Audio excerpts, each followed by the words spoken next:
এবার সামার আসার পরে আমার মনে হয় প্রায় প্রতিদিনই কোনো না কোনো জায়গায় যাচ্ছি। আজকে এসেছি ব্লাফার্স পার্ক, টরেন্টো স্কারবো। এই জায়গায় এসেছি। এই জায়গায় প্রায় সময় আসা হয়। বাংলাদেশ থেকে কেউ যদি আসেন তাকে নিয়ে আসি, কারণ এই জায়গাটি হচ্ছে একটি টুরিস্ট প্লেস। আর এই টুরিস্ট প্লেসে আমরা সব সময় আসি। আমাদের নিকটজন আসলে তাদেরকে আনন্দ দেওয়ার জন্য আমরা এই ব্লাফার্স পার্কে আসি। আর এই ব্লাফার্স পার্কটি হচ্ছে অন্টারিও লেকের পাশে অনেক সুন্দর একটি জায়গা, একটা টুরিস্ট স্পট। আর এই জায়গায় যারা কানাডাতে ভ্রমণে আসেন তারা এই জায়গায় আসেন।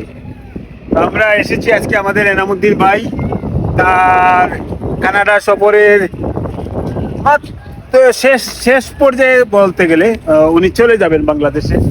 তো এনামুদ্দিন ভাইকে নিয়ে এসেছি তাকে একটি সঙ্গ দেওয়ার জন্য এবং এই জায়গাটি তাকে পরিচয় করিয়ে দেওয়ার জন্য, অন্ততপক্ষে বাংলাদেশে যেন একটি স্মৃতি নিয়ে যান, ফিরে যান। তো চলুন আজকে আমরা উপভোগ করি ব্লাফার্স পার্ক। আমরা যাচ্ছি ব্লাফার্স পার্কে।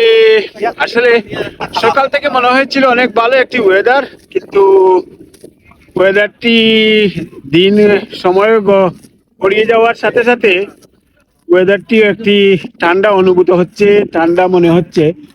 তারপরেও আমরা এসেছি যতটুকু সম্ভব আমরা এই ব্লাফার্স পার্ক উপভোগ করব। আর ব্লাফার্স পার্কে সামারের শুরুতেই অনেক মানুষের সমাগম দেখতে পাচ্ছি আমরা। আপনারা দেখতে পাচ্ছেন এই জায়গায়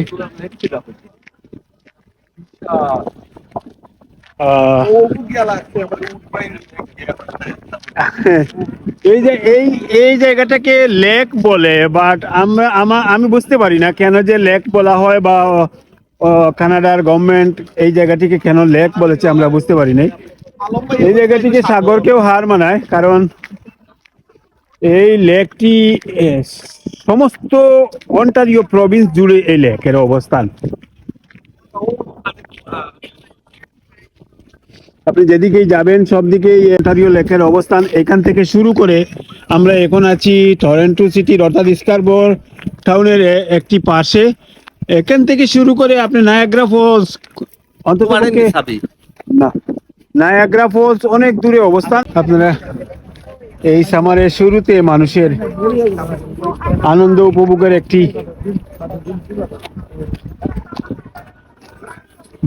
বিষয় দেখতে পাচ্ছেন। তারা আনন্দ উপভোগ করছেন, বিভিন্ন জন পরিবার নিয়ে এসেছেন এবং কেউ বারবিকিউ করেছেন, কেউ বারবিকিউ করছেন। ওয়াও,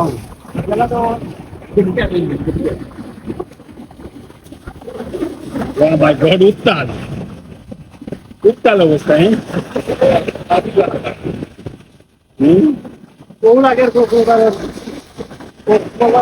আপনারা সবসময় দেখে থাকেন আমাদের সিলেট টু কানাডায় আমরা সবসময় তথ্য নির্ভুল বক্তব্য উপস্থাপন করি এবং প্রতিটি জায়গার একটি জীবন বৃত্তান্ত তুলে ধরার চেষ্টা করি। আপনারা দেখতে পাচ্ছেন অন্টারিও লেকের একটা অংশ, পার্কের যে পার্কটার নাম হচ্ছে ব্লাফার্স পার্ক। ব্লাফার্স পার্কে এসে এটা জয়েন্ট হয়েছে। আপনারা ইতিমধ্যে আপনারা দেখেছেন আজকে এই লেকটা উত্তাল, যেহেতু আজকে অনেক বাতাস। তো আমার জীবনে অনেক ভালো অভিজ্ঞতা আছে এখানে। আমি যখন 2019-এ আসি কানাডাতে, তখন উইন্টার ছিল। এই উইন্টারেই আমি প্রথম এসেছিলাম এই ব্লাফার্স পার্কে। বাংলাদেশ থেকে যারা টুরিস্ট হিসেবে আসে প্রত্যেককে আমরা সঙ্গ দিতে কোনো না কোনো জায়গা, আমরা উডবাইন বিচ তথা নায়াগ্রা ফলস, ব্লাফার্স পার্ক, এইটা হচ্ছে ব্লাফার্স পার্ক। আপনারা দেখতে পাচ্ছেন শত শত টুরিস্টের আগমনে মুখরিত এই ব্লাফার্স পার্ক। লেকের উপর দিয়ে অনেকগুলা পাখি উঠতেছে। সুন্দর গার্ডেন, এই পাশ দিয়ে একটা পার্ক আছে। এখানে সাধারণত ফ্যামিলি পার্টি হয়ে থাকে। আপনারা দেখতে পাচ্ছেন অনেকগুলা বারবিকিউ পার্টি, ফ্যামিলি পার্টি হচ্ছে। আপনারা চাইলে এই সামারে এসে প্রতিবেশী নিয়ে আপনারা বেড়াইতে আসতে পারেন এবং এখানে এসে আপনারা একটা বারবিকিউ পার্টি, লাঞ্চ, ডিনার বা অন্য কিছু করতে পারেন। আমরা আরো একটা পাশে যাব, ওই পাশে এটা একটা হিল এরিয়া আছে, সাদা পাহাড়, সেই সাদা পাহাড়ও আপনাদেরকে দেখাবো। আসলে আজকের অনুভূতি বলে শেষ করা যাবে না, কারণ এটা একটা শুনতেছি এটা একটা লেক, কিন্তু আমি দেখতেছি এটা একটা বিশাল সমুদ্র। এদের কিভাবে আমি লেক বলবো, কিন্তু আমি যখন মানে আসি তখন মেসে দেখছিলাম যে একটা লেক আছে, কিন্তু এত বড় লেক আমার জীবনে মানে মানে কোথাও দেখি না। এটা মনে হয় পৃথিবীর বৃহত্তর একটা লেক, তার চিন্তা নাই, বিশাল সমুদ্রের মতো এটা। আসলে এখানে এসে অনেক ভালো লাগছে। এখানে অনেক সুন্দর একটা জায়গায় নিয়ে আসছেন আমাদের ইকবাল ভাই আর আমার ছোট ভাই সাব্বির আহমদ রিপন। ও আপনাদেরকে দুজনকেই অসংখ্য ধন্যবাদ। আজকে এই এই এত সুন্দর একটা জায়গা আমাকে মানে দেখানোর জন্য ধন্যবাদ। ধন্যবাদ। লাফার্স পার্কের অন্যতম একটি বৈশিষ্ট্য হলো একটি সাদা পাহাড়। আর সাদা পাহাড়টি আপনারা উপভোগ করবেন। আমরা সামনে যাচ্ছি সাদা পাহাড় উপভোগ করার জন্য। দেখলে মনে হইব ইন্ডিয়ান। আমরা লাফার্স পার্কের যে সাদা পাহাড়, যেটি আমরা সেই অংশে চলে এসেছি। আপনারা দেখতে পাচ্ছেন এই অংশটি হচ্ছে সাদা পাহাড়। এটি ভেঙে পড়ে যাবে। আসলে আমরা কয়েক বছর ধরে এভাবেই দেখছি। আসলে এটি যেভাবেই আছে যেভাবেই ছিল এভাবেই আছে। দেখতে পাচ্ছেন কখনো ভাঙতে দেখিনি, যেভাবেই ছিল এভাবেই আছে। আর আমরা প্রতি বছর সামার টাইমে 3-4 বার আসা পড়ে এই জায়গায়, কারণ এই জায়গাটি অনেক সুন্দর একটি জায়গা, অনেক সুন্দর একটি উপকূল জায়গা। আমরা উপভোগ করি। লেকের উপর একটি ভাসমান সেতু নির্মাণ করা হয়েছে, আর এই ভাসমান সেতু দিয়ে সাদা পাহাড়ের অপর অংশে যাওয়া যায়। তা আমরা যাচ্ছি, আমার এনামুদ্দিন ভাই সামনে যাচ্ছেন। এনামুদ্দিন ভাই যাচ্ছেন।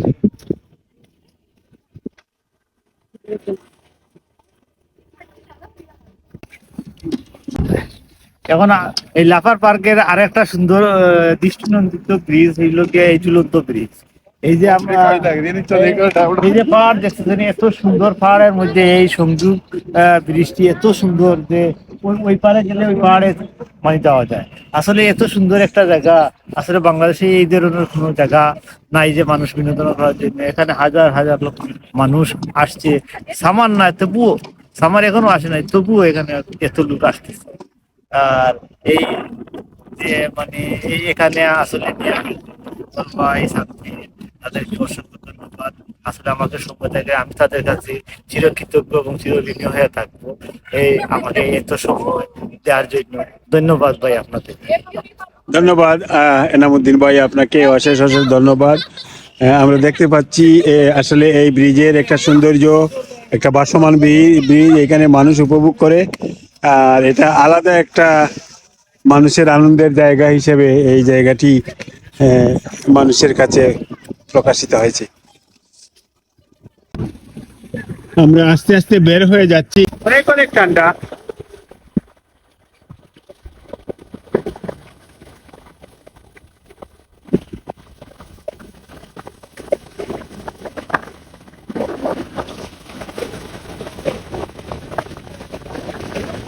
অনেকেই আসছেন এই সামারের শুরুতেই, অনেকে আসছেন পরিবার পরিজন নিয়ে, বন্ধু বান্ধব নিয়ে আড্ডা দিতে, এবং অনেকেই বারবিকিউ করছেন। আপনারা দেখতেই পাচ্ছেন বারবিকিউ, অনেকে বারবিকিউ করছেন। তো এই সময়টা সবাই উপভোগ করতে এখানে এসেছেন। এখন ঠান্ডা একটু অনুভূত হচ্ছে, সবারই এটা গায়ে ঠান্ডা লাগছে।